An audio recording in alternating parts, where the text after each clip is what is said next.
Good evening friends. आज मैं आपके साथ शंघाई कोऑपरेशन SCO पे बात करना चाहती हूँ, जो न्यूज़ में भी है एंड रिसेंटली चाइना तियानजिन में SCO मीट ऑर्गेनाइज हुआ था। तो इसको हम एक स्टोरी के फॉर्म में पढ़ेंगे ताकि हमें जो इसके मेंबर कंट्रीज़ हैं वो भी याद रहें और ये कैसे बना था, इसका क्या ऑब्जेक्टिव था and everything related to SEO we'll try to cover in this video। तो पहले बैकग्राउंड समझेंगे फ्रेंड्स। 1991 में जब USSR कोलैप्स हो गया था तो सेंट्रल एशियन कंट्रीज़, जो सेंट्रल एशिया रीजन है, वो वहाँ की कंट्रीज़ जो हैं वो इंडिपेंडेंट हो गई थी। क्यों हो गई थी ये हम जान सकते हैं, क्योंकि जो USSR था ना, बेसिकली वो कन्फेडरेशन था कंट्रीज़ का।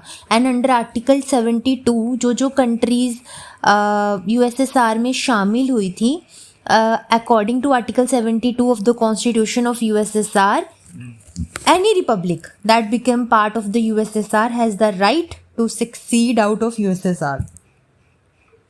तो उनके पास मतलब ये राइट था कि वो ऑप्ट आउट कर सकती हैं, बाहर आ सकती हैं USSR से। तो फ्रेंड्स 1991 का रेफरेंस मैं दे रही हूँ, जब USSR कोलैप्स हो गया, सेंट्रल एशियन रिपब्लिक जो कंट्रीज़ थी वो USSR से बाहर आ गई, तो ये जो रीजन था इस पे जो इन्फ्लुएंस था रशिया का लाजमी है वो ख़त्म हो गया था। एंड फ्रेंड्स उसके बाद आप इसको रिलेट करिएगा अमेरिका का जो प्रेजेंस था अफ़गानिस्तान में, उसी की कॉन्सिक्वेंस में तो USSR कोलैप्स हुआ ना। एंड जो अफ़गानिस्तान का जो हाल है, जो बर्बादी हुई है बिकॉज ऑफ टेररिज्म, ये सब चीज़ें कनेक्टेड हैं। अगर हम ऐसे पढ़ेंगे हम कभी नहीं भूलेंगे। सो मैं आपको ये कहना चाहती हूँ कि जो अमेरिका है और जो पाकिस्तान है ना, उन्होंने मिलके जो अफ़गानिस्तान में जो हशर किया था रशियन आर्मी का, एंड उसके 10 साल का युद्ध चला था लगभग, है ना, 1979 से 1989 तक जो प्रॉक्सी वॉर चलता रहा था, उसके कॉन्सिक्वेंस में रशिया का डिक्लाइन होता है, रशिया का कोलैप्स होता है, USSR का कोलैप्स होता है, और कंट्रीज़ जो हैं सेंट्रल एशियन कंट्रीज़ फ्री हो जाती हैं। इसके बाद जो अमेरिका होता है वो चाहता है कि सेंट्रल एशियन कंट्रीज़ या सेंट्रल एशियन रीजन में अपना इन्फ्लुएंस बढ़ाए। क्यों? क्योंकि वहाँ पे ऑयल की सप्लाई, मिनरल्स बहुत ज़्यादा है वहाँ पे, तो ऑब्वियसली अमेरिका चाहता था कि उसका इन्फ्लुएंस वहाँ बढ़े। तो इसी रीज़न से उसने वहाँ पे ट्रांस अफ़गान पाइपलाइन बिछानी चाहिए, जो कि पाकिस्तान से पास करेगी और सेंट्रल एशियन रीजन की जो ऑयल रिसोर्सेज हैं एंड मिनरल्स हैं उनको टैप करती हुई उनको फर्दर उससे अपनी इकोनॉमी को और स्ट्रेंथ करेगी, इन रिसोर्सेज को लिबरेज करते हुए। तो फ्रेंड्स आप ये देखिए, अब आपको मैप की अंडरस्टैंडिंग होना बहुत ज़रूरी है। आप मैप पे अगर देखोगे ना तो ये सेंट्रल एशियन कंट्रीज़, मतलब सेंट्रल एशियन रीजन है ना, जो बिल्कुल नेबरहुड में है चाइना के जिंगजियांग रीजन के बिल्कुल ही नुक्कड़ में आप कह सकते हो वो है, और रशिया उसके टॉप पे। तो लाजमी ये रशिया और चाइना थोड़ी चाहेंगे कि अमेरिका अपना इन्फ्लुएंस यहाँ बना ले, तो इसलिए रशिया और चाइना दोनों आपस में सलाह करते हैं कि ठीक है यार, हम आपस में लड़ते हैं, झगड़ते हैं, हमारी नहीं बनती, बट इसका मतलब ये नहीं कि कोई तीसरा बंदा आके हमारी जो फ़ायदा उठा ले। तो इसलिए उन दोनों ने क्या करा, एक दूसरे को ज्वाइन करा, और रशिया और चाइना मतलब they came together just to मतलब establish their influence in this region, है ना। तो उन्होंने क्या करा, अमेरिकन इन्फ्लुएंस को काउंटर करने के लिए दे केम टुगेदर और kind of they try to fortify, मतलब होता ना कि किलेबंदी कह लो, वो करना चाहिए इस रीजन की, ताकि चाइना चाहता था कि उसका इंटरेस्ट बचा रहे, रशिया चाहता था उसका इंटरेस्ट बचा रहे, और उन्होंने सेंट्रल एशियन कंट्रीज़ को या सेंट्रल एशियन रीजन को एज अ बफर यूज़ करना चाहा, ताकि अमेरिका इनके रीजन में इन्फ्लुएंस ना बनाए। तो ये मैंने आपको इसलिए बताया कि अब आपको भूलेगा नहीं कि SEO क्यों बना, कैसे बना। तो अब मैं आगे प्रोसीड करती हूँ। देखिए एक रीजन है चाइना का, दैट इज़ जिंगजियांग रीजन, बड़ा ही मतलब कंट्रोवर्शियल कह लो, न्यूज़ में रहता है अक्सर। यहाँ पे यूगर्स रहते हैं जो मुस्लिम पॉपुलेशन है, उन पे जो है बहुत ज़्यादा प्रोसिक्यूशन करा जाता है उनका, बिकॉज चाइनीज़ जो है ना वो उनके ऊपर बहुत ज़्यादा प्रोसिक्यूशन करते हैं। तो अमेरिका के पास क्या है कि अमेरिका तो डॉन बनता फिरता है हर जगह। अमेरिका ने क्या कहा कि उन पे एलिगेशन लगाई कि चाइना इनको प्रोसिक्यूट करता है, तो मैं इनको प्रोटेक्ट करना चाहता हूँ। बट चाइना और Russia they came together and उन्होंने एससीओ बनाई, जो कि एक मल्टीलैटरल ऑर्गेनाइजेशन है। और कहते हैं ना कि एनिमी का एनिमी दोस्त होता है, तो यही कुछ बात यहाँ अप्लाई होती है कि जो रशिया का एनिमी था ना, दैट इज़ यूएस, तो चाइना ने क्या कहा कि यार तेरा दुश्मन जो है ना वो मेरा भी दुश्मन है, हम दोनों मिलके उसको रोक लेंगे, है ना। तो उसके बाद क्या होता है कि जो एससीओ का जो मैं बताती हूँ कंपोजिशन पे आती हूँ, तो एक रीजनल ऑर्गेनाइजेशन है, इंटरनेशनल ऑर्गेनाइजेशन नहीं है। It's regional organisation. क्यों है रीजनल ऑर्गेनाइजेशन, ये इंटरनेशनल ऑर्गेनाइजेशन क्यों नहीं? तो इसलिए कि क्योंकि ये जो एससीओ है ना, इसका इन्फ्लुएंस एक रीजन तक ही सीमित है। एंड अनलाइक ब्रिक्स जो कि इंटरनेशनल ऑर्गेनाइजेशन है, इसमें बहुत सारी रीजन्स की कंट्रीज़ जो है शामिल हैं। बट एससीओ और एशियान जैसी जो ऑर्गेनाइजेशंस है ना, ये रीजनल ऑर्गेनाइजेशंस हैं और ये ऑपरेट करते हैं within that particular region only. तो 1996 में इसका जो एससीओ का पहले नाम होता था शंघाई 5, आप इसको कह सकते हैं इसका जन्म का नाम, बर्थ नेम कह सकते हो। It was the first grouping made in central Asia. तो कौन कौन था जी इसमें? हम अगर बोले शंघाई 5 में, तो चाइना था, रशिया था, कजाकिस्तान था, उज़्बेकिस्तान था, किर्गिस्तान था। ये कैसे याद रखोगे? तो ऐसे याद रखना है। मैंने पहले आपको शुरू में स्टोरी बताई कि रशिया और चाइना अपना इंटरेस्ट प्रोटेक्ट करना चाहते थे। चाइना का जिंगजियांग रीजन और उसके नेबरहुड में ये 3 कंट्रीज़ हैं, कजाकिस्तान है, उज़्बेकिस्तान और किर्गिस्तान है। इसलिए फाउंडिंग मेंबर्स कौन जी हो गए? यही 5 हो गए। रशिया होगी, चाइना होगी, कजाकिस्तान होगी, उज़्बेकिस्तान होगी, किर्गिस्तान होगी, है ना। और 2001 में शंघाई 5 में जब उज़्बेकिस्तान ने एंट्री मार ली, तब ये 2001 में S5 का नाम जी बन गया एससीओ, रीजनल ऑर्गेनाइजेशन। तो क्या मोटिव था जी इसका? To secure the central Asian region from American influence, specially those parts of Central Asian region that was attached to Xinjiang. उस पार्ट को ये प्रोटेक्ट करने के लिए बना था।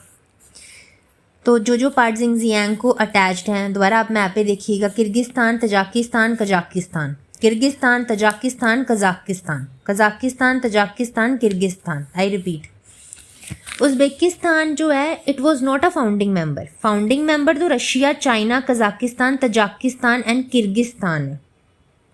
उज़्बेकिस्तान 2001 में आया है। उज़्बेकिस्तान 2001 में आया है। And Turkmenistan is not a member of SCO, क्योंकि तुर्कमेनिस्तान की पॉलिसी है नॉन अलाइनमेंट की विद यूरोपियंस एंड रशियंस। वो कहते हैं जी हमने किसी के साथ भी अलाइन नहीं होना, हमने ना आपके यूरोपियंस के कैंप में आना है ना रशियंस के कैंप में आना है। क्यों? बिकॉज तुर्कमेनिस्तान वो बहुत ही, आप देखोगे इट्स प्रॉक्सिमिटी जो है यूरोप के बहुत ही नेड़े है, वो मतलब पास है यूरोप के, तो उसको जी अपना बचाव करना है। इसलिए अब हम बात करते हैं जी इंडिया कब आया इसमें। इंडिया ने ज्वाइन करा 2005 में। इंडिया ने जी प्रपोजल दिया रशिया को कि मुझे इस ऑर्गेनाइजेशन में मेंबर बना लो। 2005 में India was inducted, observer member बनाया गया। पहले तो पाकिस्तान सोचता मैं क्यों रह गया, तो पाकिस्तान ने कहा जी चाइना को कि उसको भी मेंबर बना लो, तो पाकिस्तान बिकेम ऑब्जर्वर मेंबर। 2017 में इंडिया एंड पाकिस्तान दोनों को परमानेंट मेंबर बनाया गया। देखो मैंने यहाँ 2 वर्ड्स यूज़ करे हैं, ऑब्जर्वर मेंबर था पहले, अब ये बन गए परमानेंट मेंबर। तो क्या डिफरेंस होता है ऑब्जर्वर मेंबर में और परमानेंट मेंबर में, ये मैं आपको बाद में बताऊंगी। एंड 2023 में ईरान जो था वो परमानेंट मेंबर बना। 2024 में बेलारूस बना परमानेंट मेंबर। रिसेंटली लाओस ने ज्वाइन करा है, but as a partner, not a permanent member. तो इसके ऑब्जेक्टिव्स क्या थे, क्यों बना था, एससीओ क्यों बना था? To protect the central Asian region from American influence.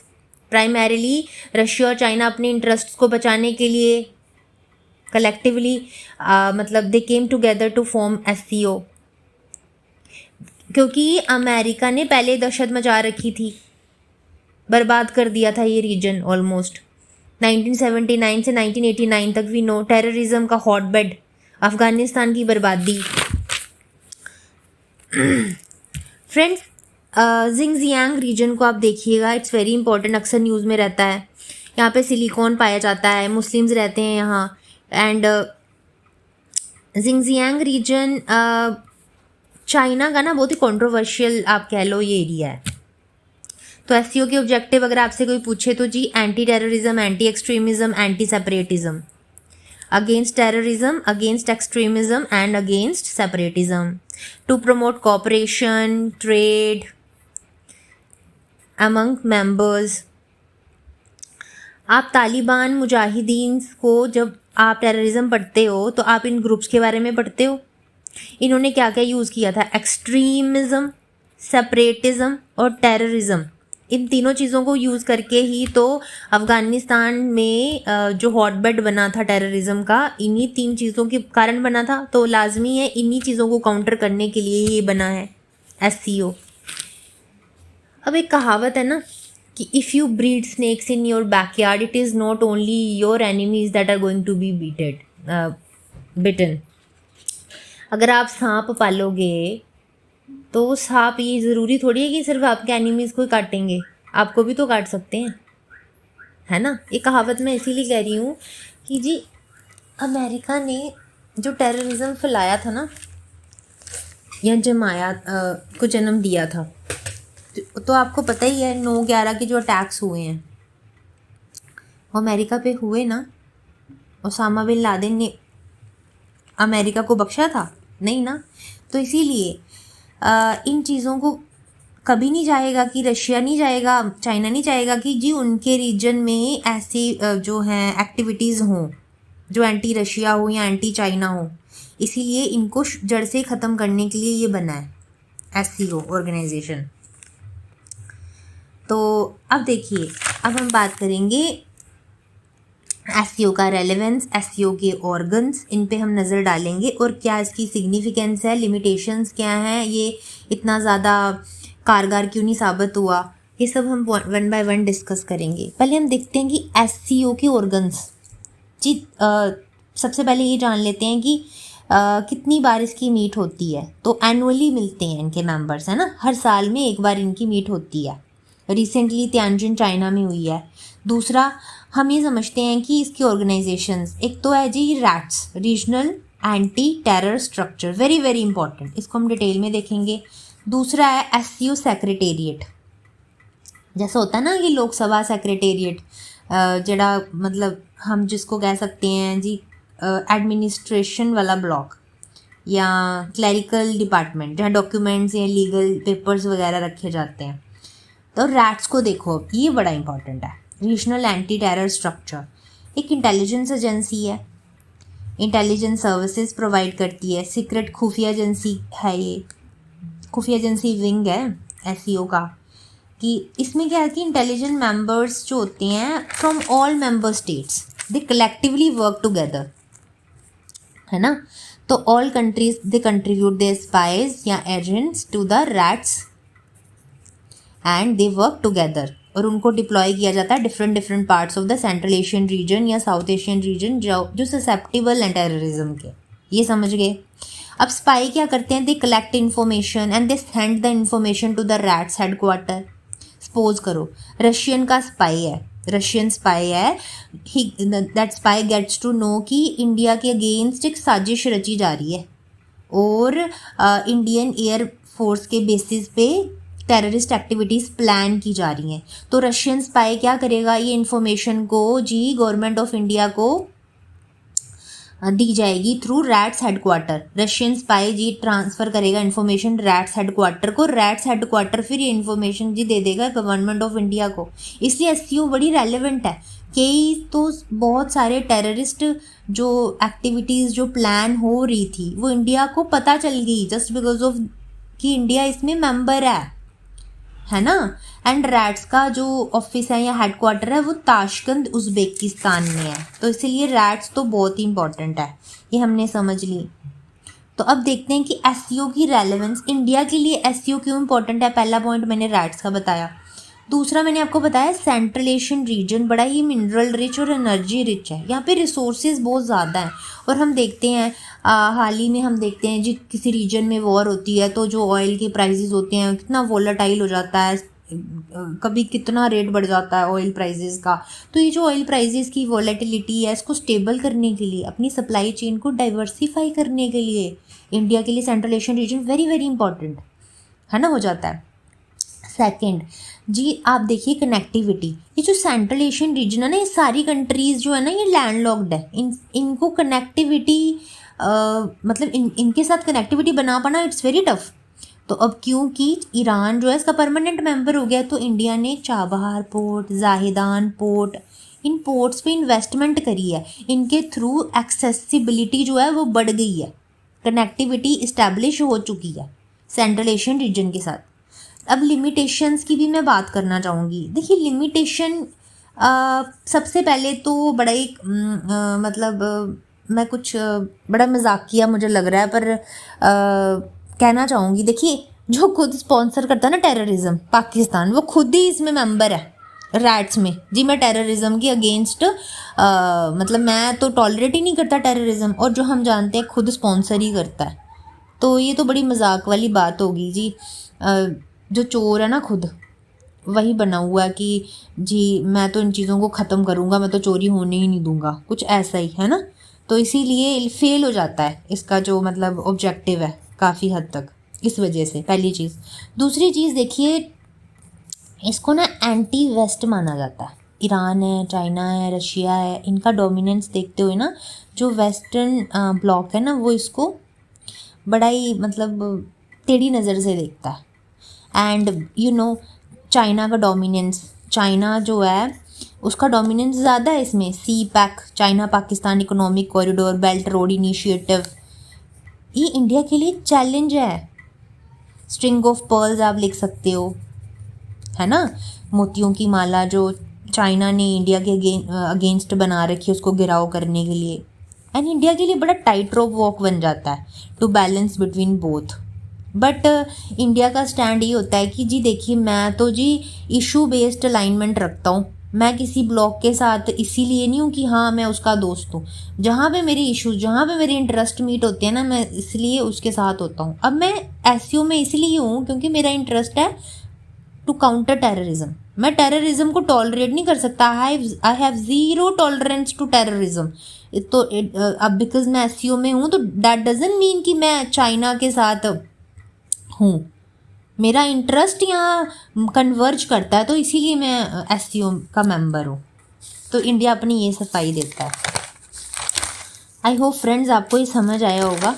तो देखिए बाकी चीज़ें तो आपको न्यूज़ पढ़ के या करंट अफेयर्स में मिल जाएंगी, बट जो मैंने आपको स्टोरी में बनाया ना एससीओ बना क्यों, तो एससीओ जी इसलिए बना कि जब अमेरिका मतलब जो सेंट्रल एशियन रीजन की जो कंट्रीज़ थी वो यूएसएसआर से बाहर आ गई एंड अमेरिका ने चाहा कि मैं यहाँ पे अपना इन्फ्लुएंस बना लूँ, है ना। तो चाइना और रशिया जो है वो इनसिक्योर हो गए, उन्हें लगा कि नहीं नहीं ये तो मतलब हमारे घर तक ही पहुँच जाएगा, तो ये हमारा फ़ायदा ना उठा ले, इसलिए हम दोनों दोस्त बन जाते हैं। बेशक हम में 100 डिफरेंसेस हैं पर यार हमारा इंटरेस्ट यहाँ कॉमन इंटरेस्ट है कि हम अपनी जो मतलब नेबरहुड में अपने दुश्मन को नहीं आने देंगे। तो यहाँ से पहल हुई थी जब ये 1991 में यूएसएसआर कोलैप्स होता है। एंड वो होता क्यों है इसको भी आप हिस्ट्री से जोड़िए। अफ़गानिस्तान में वॉर चलती है 1979 से 1989 तक, प्रॉक्सी वॉर चलती है, टेररिज्म का बर्थ होता है, अफ़गानिस्तान की बर्बादी, रशियन आर्मीज़ जो होती हैं वो बैटल लूज़ कर जाती हैं, गुरीला वॉरफेयर जो लड़ा जाता है, ट्राइबल्स जो होते हैं, मुजाहिदीन्स, है ना, ये हम पढ़ते हैं टेररिज्म में सारा। तो ऐसे आपने स्टोरी फॉर्म में इस चीज़ को पढ़ना है।